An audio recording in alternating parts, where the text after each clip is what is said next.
Wild Talents, by Charles Hoyfort, Chapter 6b. I noted this, just as an oddity. London Daily Chronicle, July 9, 1913. Paris, wealthy engineer, named Ilram Gorg, arrested.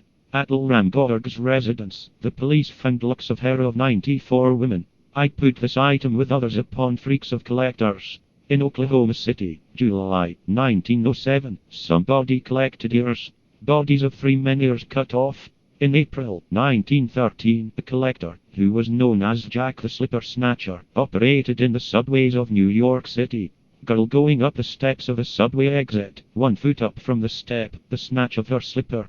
The fantastic, or the amusing, but it is as close to the appalling as is the beautiful to the hideous. The murderer of the Connors child, in New York, in July 1916, hacked hair from his victim. I have only 2 records of male victims of hair clippers. I conceive that once upon a time abundant whiskers were tempting. Where do manufacturers of false whiskers get their material?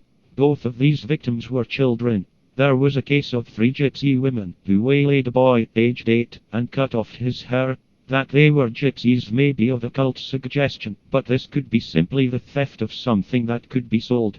A case is told of in the People, London, January 23, 1921. The residents of Glenshamrock Farm, Auchinleck, Ayrshire, Scotland, awoke one morning to find that during the night a burglar had made off with various articles. There were screams from the bedroom of a young female member of the household.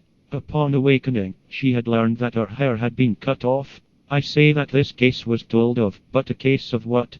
And, in the New York Sun, March 7, 1928, a case of what?